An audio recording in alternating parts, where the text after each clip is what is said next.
For example अब आपके सामने है बीएससी। अब बीएससी डेली टाइम फ्रेम पे एक नॉर्मल प्राइस एक्शन स्टॉक अपना काम कर रहा है, एक मोमेंटम हो रहा है down side up side sideways में चल रहा है।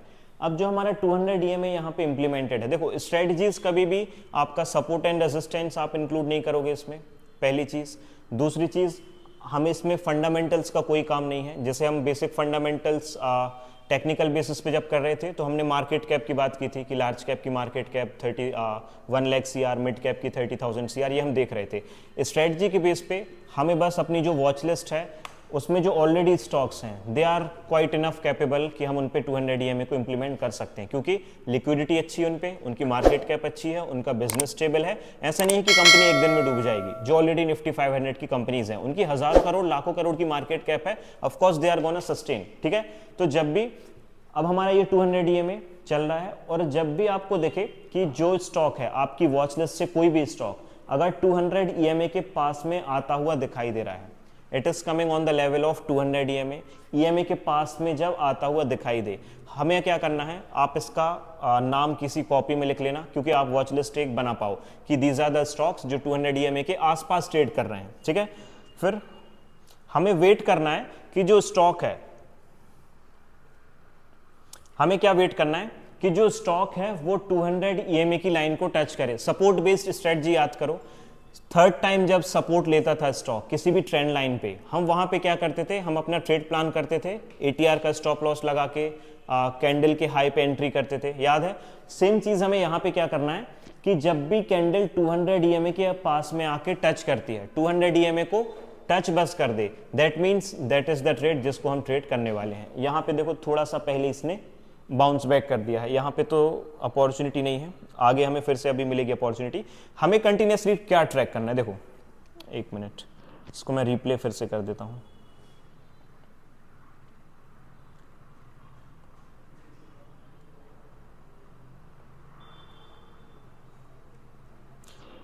अब मुझे यहाँ पे क्या दिखाई दे रहा है कि बीएससी ने 200 ईएमए की जो लाइन है, द सपोर्ट लाइन, उसको यहाँ पे टच कर दिया है। और 200 ईएमए का एक और बेनिफिट क्या है, जो इन्वेस्टिंग करते हैं for the long term perspective, अगर आप इन्वेस्टिंग में हो और अगर आपको अच्छे फंडामेंटल्स रीड करना आ गया, बैलेंस शीट आप रीड कर रहे हो, आपको स्टॉक्स के कंपनी के फंडामेंटल्स अच्छे लगते हैं और अगर वो स्टॉक 200 ईएमए के नीचे ट्रेड कर रहा है ना, तो that is the right time to buy. अगर स्टॉक 200 ईएमए के ऊपर है तो आप टेक्निकल्स वगैरह देखो, फिर साथ में आप इन्वेस्ट कर दो। लेकिन अगर स्टॉक ऑलरेडी मान लो 200 ईएमए के नीचे ट्रेड कर रहा है और फंडामेंटली बहुत ज्यादा स्ट्रांग है, मतलब वो बहुत अच्छी एक डिस्काउंटेड वैल्यू पे अपना मिल रहा है, क्योंकि इतनी ज्यादा प्रॉफिट बुकिंग, क्योंकि स्टॉक नॉर्मली ऐसा नहीं है कि 5-10% गिरेगा और 200 ईएमए पे आ जाएगा। आप देखोगे तो ये कम से कम 20-30% का फॉल होता है और वीकली टाइम फ्रेम पे तो और ज्यादा होता है, तब जाके वो 200 ईएमए के नीचे आ पाता है। That is for investing purpose. अब हमें यहाँ पे क्या करना है, वी हैव टू वेट कि जब ये 200 ईएमए की लाइन को टच कर दे। रेड कैंडल ने यहाँ पे क्या किया है, डेली टाइम फ्रेम है, मतलब डेली बेसिस पे एक एक कैंडल हमें बनती हुई दिखाई देगी। अब जैसे इस कैंडल ने यहाँ पे 200 ईएमए टच किया, हमें इसी कैंडल के बेस पे क्या करना है, अपना स्विंग ट्रेड यहाँ पे प्लान करना है। स्ट्रेटजी में जितना मैं बोलूंगा कम एफर्ट्स आप डालो उतनी अच्छी बात है। आप बस जो भी आपका सेटअप रहेगा ना कि क्या क्या इंग्रेडिएंट्स आपको डालने हैं, कि भाई आपने बस देखा निफ्टी 500 की स्टॉक्स की वॉच लिस्ट है, वॉच लिस्ट से वन बाय वन आपने स्टॉक देखा, आपकी ईएमए पे आ गया, आप रिस्क कैलकुलेट करो, आपका प्रॉफिट कितना हो सकता है, पोजीशन साइजिंग करो और ट्रेड को पंच कर दो। स्ट्रेटजीज का बस ये काम है, सेक्टर एनालिसिस नहीं है कि आप डिलीवरीज भी चेक कर रहे हो जाके, ठीक है, फिर आप उसके पूरे सेक्टर का एनालिसिस कर रहे हो कि लार्ज कैप स्टॉक क्या कर रहे हैं उसके, या फिर उसका इंडेक्स क्या कर रहा है। स्ट्रेटजीज में हमें इतना कुछ भी नहीं देखना है। स्ट्रेटजीज का मतलब क्या है, दे आर ऑलरेडी, उनको बैक टेस्ट किया गया है और उस बैक टेस्ट के रिजल्ट्स पे हम आगे जाके ट्रेड कर रहे हैं। अगर मैं पर्सनली अपनी बात करूं तो 200 ईएमए के बेस पे अभी भी मेरे जो स्मॉल केस का शायद कार्तिक ने दिखाया होगा पोर्टफोलियो वगैरह, ठीक है, तो वो ऐसा पोर्टफोलियो है जो मैंने शॉर्ट टर्म के लिए बनाया था। On the basis of 200 EMA पे ज्यादा स्टॉक्स थे, बजाज ऑटो और चंबल वगैरह थे, बट उन्होंने इतना ज्यादा परफॉर्म किया 200 ईएमए से कि अभी भी स्टॉक वो अप ट्रेंड में है और आज तक मैंने उनको सेल नहीं किया। I am still holding the stock. जैसे ट्रेंड पे 4x मेरा रिटर्न चल रहा है, 400 गुना उस पे ROI चल रहा है, but I am still holding the stock और अभी भी मैं स्विंग ट्रेड कर रहा हूं। अगर मुझे टेक्निकल बेसिस पे कोई भी अपॉर्चुनिटी नहीं मिल रही है, मैं घूम फिर के कहां पे आऊंगा, अपने 200 ईएमए पे। अगर इस पे मुझे कोई सेटअप मिल गया है, स्टॉप लॉस बहुत छोटा रहेगा और जो इसका टारगेट रहता है, क्योंकि फॉल देखो हम ऑलरेडी ऐसे स्टॉक को ले रहे हैं जो स्टेबल कंपनी है, मार्केट कैप ऑलरेडी अच्छी खासी है। अब ये गिरने को छोटा सा स्टॉप लॉस देगा और मैं निकल जाऊंगा। लेकिन अगर ये बाउंस बैक करता है, रिवर्सल करता है, तो ये अपने ऑल टाइम हाई या फिर 52 वीक हाई के डिस्टेंस को भी कवर कर सकता है। तो इसमें पॉजिटिव सबसे अच्छी चीज क्या है, द रिस्क रिवॉर्ड, कि आपका स्टॉप लॉस बहुत छोटा रहेगा, लेकिन आपके सामने जो रिवॉर्ड रहेगा, जो टारगेट रहेगा, वो कम से कम 1:3, 1:4 का आपको मिनिमम मिलेगा। So this is the benefit of 200 EMA। और डेली टाइम फ्रेम पे है, डेली टाइम फ्रेम पे इसकी ज्यादा एक्यूरेसी है। वीकली टाइम फ्रेम पे आप जब करोगे तो that is going to be on the positional. अगर आपको पोजिशनल ट्रेड लेना है for the 3 months, 6 months, 8 months, तब आप क्या करो, आप वीकली टाइम फ्रेम पे करो। और अभी भी BSE मेरे पास क्यों होल्ड है, वो इसकी वजह से। वीकली टाइम फ्रेम पे BSE जब आया था तब मैंने इसको पोजीशनल के लिए बाय किया था, लेकिन अगर ऐसे मोमेंटम्स मिलते हैं, और आज तक उसको सेल मैंने नहीं किया। द रीजन बीइंग, और बाय किस पर्पस से किया था मैंने, फंडामेंटल्स तो एवरीबॉडी नोस कि भाई स्टॉक BSE क्या है, बॉम्बे स्टॉक एक्सचेंज।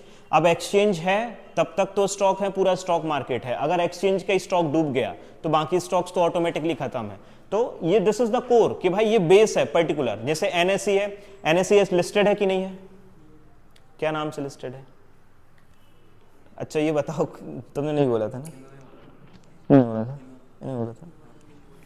देखो NSE इज ऑल्सो लिस्टेड, कोई बात नहीं, वो सबसे छोटा है, उसको कोई बात नहीं। NSE इज ऑल्सो लिस्टेड, लेकिन NSE क्या है, प्रोटियान के नाम से लिस्टेड है, PROTEAN। वो NSE के नाम से नहीं है। BSE क्या है, डायरेक्टली BSE के नाम से लिस्टेड है। और जो NSE है, मैं बस वापस उस पर आ जाऊंगा।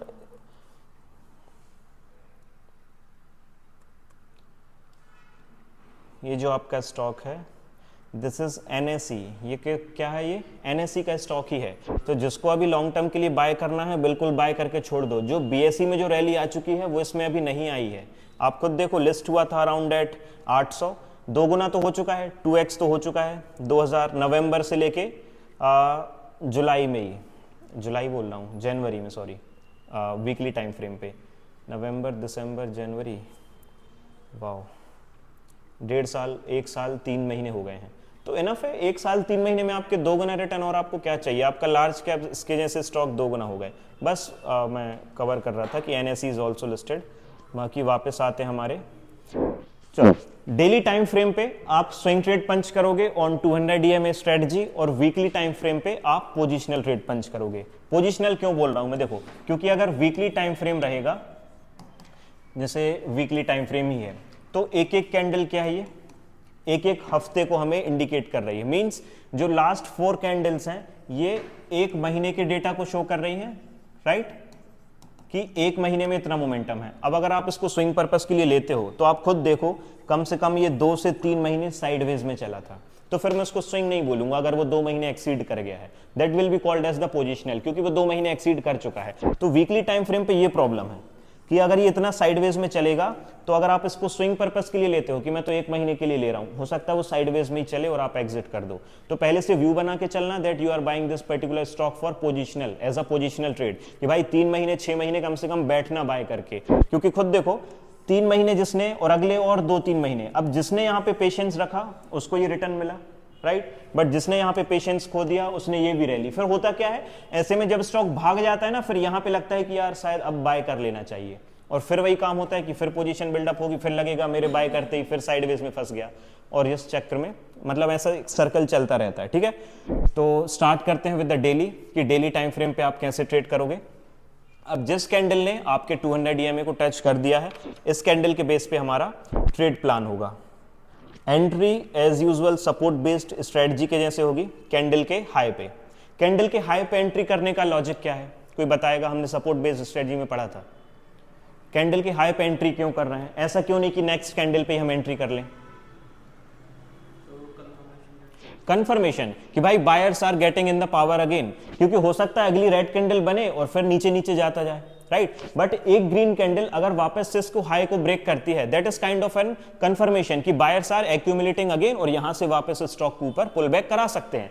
अगर मैं डायरेक्टली, कई बार ये भी होता है कि इसके हाई को हमने जैसे सपोर्ट बेस्ड स्ट्रेटजी में भी देखा था, कई बार उसका हाई ब्रेक नहीं हो रहा है और स्टॉक फॉल करते जाता है, राइट, तो ऐसे में तो हमारी स्ट्रेटजी की एक्यूरेसी काफी ज्यादा कम हो जाएगी। इसलिए हमें हमेशा क्या वेट करना है, नेक्स्ट कैंडल, ये कैंडल जब क्लोज हो जाए, और देखो हम ट्रेड प्लान तभी करेंगे जब हमारी ये कैंडल क्लोज हो जाती है। डेली टाइम फ्रेम है, मींस 3:30 के बाद खत्म, राइट, जैसे आज हम एग्ज्यूम करते हैं कि ये आज ही कैंडल बनी हुई है, अब 3:30 के बाद आपके पास बहुत टाइम है, आप आराम से अपना रिस्क मैनेजमेंट कैलकुलेट करो, पूरा कैलकुलेशन कर लो, और आपको और भी एनालिसिस करने इसके साथ में आप वो भी कर लो, कोई प्रॉब्लम नहीं है। तो टाइम मतलब हमारे पास प्रॉपर है कि हम प्रॉपर अच्छे से सोच समझ लें कि इसमें ट्रेड लेना है या फिर नहीं लेना है। इंट्राडे से नहीं कि इंट्राडे जैसा नहीं है कि बिल्कुल इंस्टेंट सेकंड्स में ही हमें डिसीजन लेना है। सबसे पहला स्टेप, कैंडल का हाई मार्क किया, जो कि हमारा क्या रहेगा, एंट्री पॉइंट, और एटीआर को नहीं भूलना है। अब हमें वापस से एटीआर का यूज़ करना है, sorry average to range indicators